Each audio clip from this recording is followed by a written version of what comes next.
नमस्कार। मैं एक बार फिर आज मनीष कश्यप की बात कर लेता हूं। मैं जानता हूं कि बहुत सारे लोग सोच रहे होंगे कि मैं लगातार मनीष कश्यप पर वीडियोस क्यों बना रहा हूं।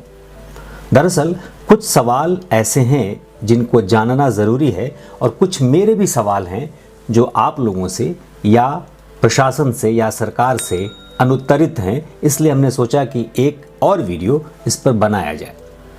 देखिए, आज हम इस पूरे मामले की क्रोनोलॉजी समझते हैं। इस पूरे मामले को, पूरे सिस्टम को जानने की कोशिश करते हैं कि आखिर हुआ क्या और होने वाला क्या है। बहुत सारे लोग अभी भी इस बात को लेकर के कंफ्यूज हैं कि आखिर मनीष कश्यप को क्यों गिरफ्तार किया गया, जबकि फेक न्यूज़ तो बहुत सारे अखबारों ने भी छापा, खबरें बहुत सारे लोगों ने फैलाई, तो सिर्फ गिरफ्तारी मनीष कश्यप या एक दो और लोगों की गिरफ्तारी तक क्यों सीमित रह गई, बड़े अखबारों तक ये बात क्यों नहीं गई। तो मैं जरा एक एक करके आपको समझाने की कोशिश करता हूं। देखिए, जो ये पूरा मामला है तमिलनाडु और बिहार के मजदूरों का मामला, इस पर हमने पहले भी कई सारी बातें आप लोगों से कही हैं। उसमें एक बहुत बड़ा इशू है फेक न्यूज़, जिस पे हम लगातार आपसे बात कर रहे हैं। आज हम आपको जरा तारीख बाई तारीख समझाने की कोशिश करते हैं कि मामला हुआ क्या। पहली बार जब ट्वीट किया नीतीश कुमार ने, बिहार के मुख्यमंत्री नीतीश कुमार ने 2 मार्च को एक ट्वीट किया और कहा कि मुझे अखबारों से, समाचार पत्रों से यह जानकारी मिली है कि तमिलनाडु में बिहार के मजदूरों के साथ मारपीट हुई है या उन पर हमले हुए हैं, तो हमने अपने आला अधिकारियों को कहा है कि तमिलनाडु में बात करके इस मामले को जरा देखें। ये 2 मार्च की घटना है और उसी दिन हिंदुस्तान जैसे बड़े अखबार ने फ्रंट पेज पे खबर छापी और उस खबर की हेडलाइन थी, तमिलनाडु में हिंदी भाषी मजदूरों पर कातिलाना हमला, और एक वीडियो का स्क्रीनशॉट लगाया हुआ था। अब उससे पहले मैं इंग्लैंड में बैठा हूँ या बहुत सारी जगह लोग हैं, अलग अलग देशों में, अलग अलग राज्यों में, किसी को इस खबर की जानकारी नहीं थी। नीतीश कुमार के ट्वीट पर नज़र पड़ती है, वो बिहार के मुख्यमंत्री हैं, उस ट्वीट पर हमारी भी नज़र पड़ी और तब हमने उसकी थोड़ी बहुत छानबीन करने की कोशिश की, जानना शुरू किया, कोशिश किया कि क्या है मामला। फिर ये मामला विवादित होता गया। क्यों? क्योंकि लगातार ये बात होने लगी कि मजदूरों पर हमले हो रहे हैं और तेजस्वी यादव वहीं स्टालिन के साथ केक काट रहे हैं। 1 मार्च को स्टालिन का जन्मदिन था, तेजस्वी यादव वहाँ थे, बिहार के उप मुख्यमंत्री हैं। अब वो जब लौट के आते हैं, देखिए 2 मार्च को नीतीश कुमार ट्वीट करते हैं, ये पूरी घटना के बारे में बात करते हैं। उसके बाद 2 ही मार्च को वहाँ डीजीपी बाबू, वहाँ डीजीपी हैं शैलेंद्र बाबू, CS बाबू, उन्होंने क्या किया, एक वीडियो बनाया और वीडियो बना करके कहा कि ये जो वीडियो वायरल हो रहे हैं ये फेक वीडियो है, इसकी हम जांच कर रहे हैं। यही बात 3 तारीख को सदन में, बिहार विधानसभा में तेजस्वी यादव ने कही। अब इस बीच में विरोध शुरू हो गया। भारतीय जनता पार्टी, विपक्षी और जो लोग होंगे उनके, तेजस्वी यादव का विरोध करने लगे। हंगामा हुआ सदन में। सदन में हंगामे के बाद नीतीश कुमार ने नेताओं को बुला करके सदन के बाहर अलग अपने कमरे में बुलाया और बुला करके कहा कि ठीक है, हम एक स्पेशल टीम बना करके चेन्नई भेज देते हैं, तमिलनाडु भेज देते हैं, जो जांच करेगी। अब जब स्पेशल टीम बनाने की बात आई तो 2 बातें थी। एक तो नीतीश कुमार ने ये बात कही थी, ट्वीट करके कही थी कि भाई ये हमने समाचार पत्रों से जाना, और तेजस्वी यादव कह रहे थे कि ऐसा कुछ नहीं हुआ क्योंकि तमिलनाडु के डीजीपी कह रहे थे। अब किसकी बात सच है, यहाँ तक तो मामला समझ में आ रहा था। अब जब जांच हो जाए, जांच करके टीम आकर के बता दे तो समझ में आए कि भाई मामला क्या है। लेकिन मामला वहाँ रुकता नहीं है। 4 मार्च को स्पेशल टीम भेज दी जाती है। इस बीच में बिहार में जितने यूट्यूब चैनल वाले हैं वो लगातार इस वीडियो को दिखा रहे हैं, लोग ट्वीट कर रहे हैं, लोग इसको शेयर कर रहे हैं, बता रहे हैं, ये सारी चीज़ें हो रही हैं और अलग अलग वीडियोस बनाने शुरू हो गए इस पूरे मामले को लेकर के। हिंदी भाषी मजदूरों पर हमले, और जाहिर सी बात है कि जिसके वीडियोस, जिनके फॉलोअर्स ज़्यादा होंगे, जिनको ज़्यादा लोग देखते होंगे, उनके वीडियोस वायरल होंगे, उनकी बातें लोग ज़्यादा सुनेंगे। उसमें मनीष कश्यप, अब उनकी एंट्री होती है और वो लगातार वीडियोस वायरल हो रहे हैं, चूँकि वो मुद्दे की बात कह रहे हैं कि भाई मजदूरों की पिटाई हो रही है। प्रश्न ये उठता है कि मजदूरों की पिटाई क्या वाकई हो रही थी? 3 तारीख को जब सदन में तेजस्वी ने ये कहा, 4 तारीख को स्पेशल टीम वहाँ भेजी जाती है, 4 तारीख को ही पटना रेलवे स्टेशन पर मजदूर बहुत सारे आते हैं, उनसे बहुत सारे यूट्यूबर्स, टीवी चैनल्स वाले बात करते हैं और सब कहते हैं कि हाँ वहाँ पिटाई हो रही है। बाद में ये पता चलता है कि जितने लोग भाग के आए हैं सब व्हाट्सएप यूनिवर्सिटी की वजह से भाग के आए हैं, किसी की पिटाई हुई नहीं है।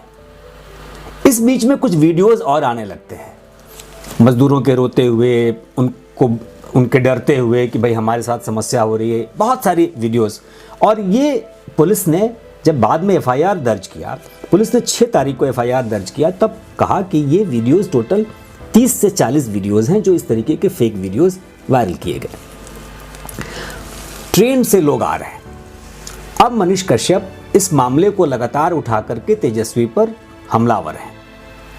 भाई सरकार पर जब हमलावर हैं तो नीतीश कुमार पर होना चाहिए।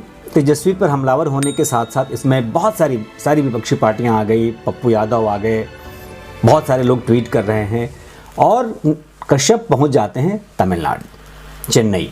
वहाँ मज़दूरों से बात करते हैं, स्टेशन पे आते हैं, मज़दूर ट्रेन में चढ़ रहे हैं, वो अब वीडियोस बना रहे हैं। अब वो बता रहे हैं कि भाई मज़दूरों की पिटाई हो रही है, लेकिन किनकी हो रही है किसी को नहीं मालूम है। अब तक किसी को ये स्पष्ट मालूम नहीं है कि किसकी पिटाई हो रही है। लेकिन जो वीडियो वायरल किया गया, जो वीडियो सबसे पहले जारी किया गया, वो वीडियो बाद में पता चलता है कि फेक है, पुराने किसी लड़ाई का वीडियो है। सबने शेयर किया। मनीष कश्यप जो अभी बार बार ये बात कहते रहे कि भाई सबने शेयर किया तो हमने किया, देखिए मामला वहां नहीं है कि सबने शेयर किया तो आपने किया या अखबारों ने छापा तो आपने किया। मामला अब एक और यहां पर एंटर होता है। बिहार में एक और यूट्यूबर है, ER न्यूज़ करके यूट्यूब चैनल है, तो वो एक वीडियो बनाता है और वो वीडियो बनाता है मजदूरों के माथे पे पट्टियां लगी हुई हैं, उनको चोट लगी हुई है, वो कपड़े ढके हुए हैं और वो कह रहे हैं कि भाई हमारी पिटाई हुई और हमको मारा गया, और वो बात कर रहे हैं।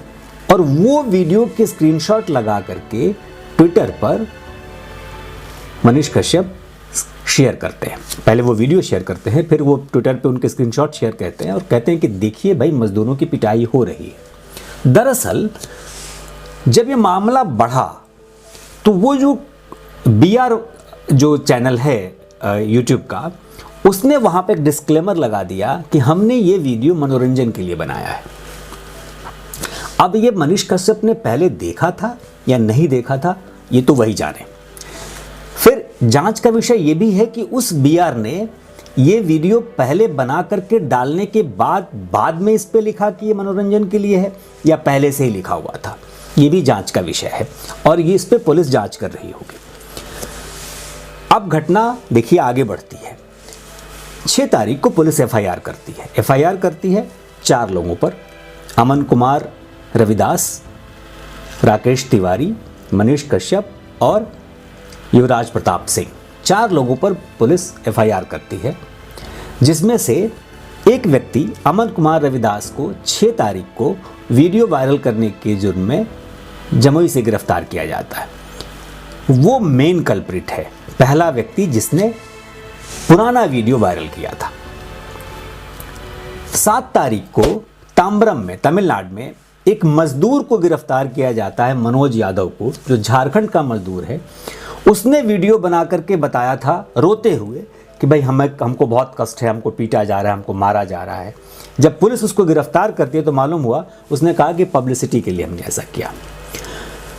अब देखिए, एक वायरल वीडियो, गलत वीडियो वायरल होता है, समस्या इतनी गंभीर होती है कि कोई दूसरा आदमी उसका फ़ायदा उठाता है पब्लिसिटी के लिए, फिर लोग वहाँ से भागने शुरू होते हैं। मनीष कश्यप वहाँ तक पहुँच जाते हैं और मज़दूरों को आने में, भाई ठीक है वह डर के मारे भाग रहा है, जांच अभी भी चल रही है। अब सारा मामला आ जाता है, राजनीति पर आकर टिक जाता है कि मजदूर पलायन बिहार से होते हैं और बिहार में रोजगार नहीं है, इसलिए राजनीति शुरू हो जाती है। अब मनीष विक्टिम कार्ड खेल रहे हैं। जैसे ही विक्टिम कार्ड खेलना शुरू करते हैं, अब वो लगातार तेजस्वी पर हमलावर है। एफआईआर हो चुकी है। एफआईआर के बाद वो उग्र हो जाते हैं और ये वीडियोस उनके बन रहे हैं। चूँकि उनके जो न्यूज़ चैनल्स हैं, मतलब जो यूट्यूब के चैनल हैं, उस पर इतने ज़्यादा फॉलोअर्स हैं कि वो कोई भी चीज़ डालेंगे तो वो वायरल हो रहा है। तो वो वीडियोस डल रहे हैं और उस पर वो सरकार पर हमलावर है। होना ये चाहिए था कि आपसे गलती हुई या आपने वो बीआर जो न्यूज़ था उसका वो वीडियो जो आपने शेयर किया जिसमें मरहम पट्टी लगी हुई है लोगों की, मज़दूरों की, और आप कह रहे हैं मज़दूर पीटे जा रहे हैं, जबकि वो मनोरंजन का वीडियो था। अगर वो आपने शेयर किया तो उस पर आपको माफ़ी मांगनी चाहिए थी, आपको अपनी गलती स्वीकार करनी चाहिए थी और वीडियो हटाना चाहिए था। ट्विटर से आप हटा नहीं रहे हैं, ट्विटर पे आप उनको धमका रहे हैं, नए नए वीडियोस बना रहे हैं और सरकार को कह रहे हैं कि भैया हम तो आपको गिरा देंगे, हम आपको आगे तो मुख्यमंत्री नहीं बनने देंगे, हम जेल जाएंगे तो आपको गिरा देंगे। आखिर उसका आधार क्या है? प्रश्न ये उठता है कि कौन लोग हैं, जो मैं बार बार आपसे सवाल करता हूं, कौन लोग हैं जो मनीष कश्यप को इतना फॉलो करते हैं और क्यों फॉलो करते हैं? तो जब आप क्यों में जाएंगे तो इस कौन का जवाब मिलता है। क्यों? इसलिए कि बिहार की समस्याएं इतनी ज़्यादा हैं, बिहार की समस्याओं का कोई समाधान नहीं दिखता और ये समस्याओं की बात करता है, इसलिए वो लोग उसको फॉलो करते हैं। ये रहा एक सवाल। लेकिन यहाँ आता है प्रश्न अब मंशा का। सवाल उठता है मंशा का। जिस तरीके से मनीष कश्यप ने इस पूरे मामले में अपनी मंशा दिखाई कि एक तरीके से सरकार पर वो सिर्फ इसलिए हमलावर हैं कि उनको सरकार पर हमला करना है। जब अपनी गलती हो गई तो उसको स्वीकार करने की बजाय आप सरकार पर लगातार हमलावर हैं।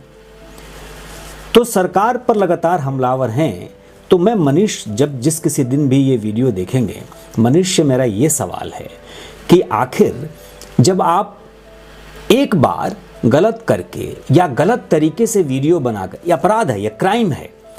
अब पुलिस क्या कह रही है कि जो बीआर न्यूज़ का वीडियो है, जिसके स्क्रीनशॉट उन्होंने ट्वीट किए या जो वीडियो ट्वीट किया बाद में हटाया गया, हालांकि बाद में उनके ट्विटर अकाउंट भी सस्पेंड हो गए, उसमें साजिश है, यानी कि उसको बनवाने में भी मनीष कश्यप का रोल है। वो जांच का विषय है। मैं कहता हूं कि चलिए उन्होंने नहीं बनवाया, उन्होंने सिर्फ शेयर किया, मैं अभी उसी पे बात कर लेता हूं। फिर भी अगर आपको मालूम हो गया कि ये गलत वीडियो था तो पहले तो हटाना चाहिए और दूसरा उसके शेयर करने की बात को लेकर के माफ़ी मांगनी चाहिए या अपनी गलती स्वीकार करनी चाहिए। लेकिन अगर आप उस पर जिद पर अड़े हैं और आप ये विक्टिम कार्ड खेल रहे हैं कि नहीं जी मजदूरों की तो पिटाई हो रही है और आप मामले को डाइवर्ट कर रहे हैं, पुलिस पर मैं अभी आऊँगा, लेकिन इस पूरी परिस्थिति में मंशा ये है कि आपको चाहिए पॉपुलैरिटी, आपको चाहिए लोकप्रियता। इसलिए अब आपके पुराने जो काम किए गए हैं, जो आपने पुराने सवाल उठाए हैं सरकार पर या परिस्थितियों पर या सिस्टम पर, उन पर भी अब सवाल खड़े होंगे कि आखिर ऐसा तो नहीं कि आपकी मंशा सिर्फ पॉपुलैरिटी में आकर, सिर्फ अपना विवाद फैलाकर एक पब्लिक को गेन करना और उस गेन से पैसा कमाना है।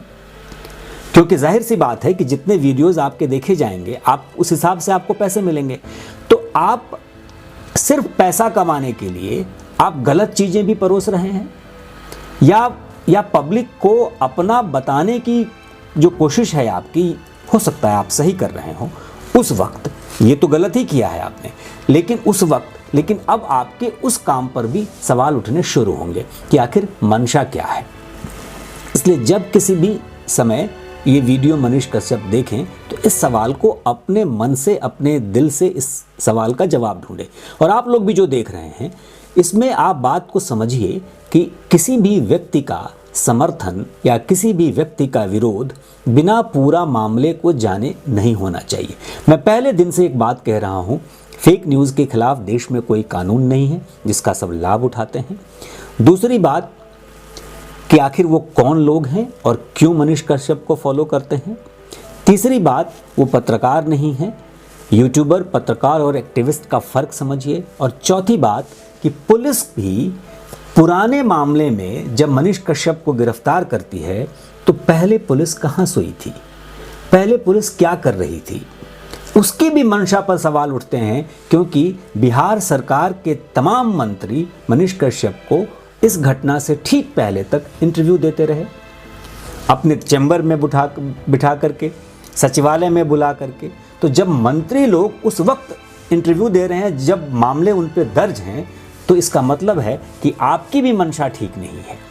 तो सवाल स्पष्ट है और इसका जवाब भी स्पष्ट है कि अब यहाँ सिर्फ राजनीति हो रही है। घटना कुछ और थी, नुकसान ये हुआ है कि मजदूर भागे हैं और सिर्फ व्हाट्सएप यूनिवर्सिटी की वजह से भागे हैं। बहुत सारे मजदूरों ने बाद में कहा कि हमने सुना, हमारे व्हाट्सएप पे वीडियो आया, हमको जानकारी मिली। घटना किसी के साथ नहीं घटी, ना घटना घटी, ना उनको पता चला कुछ।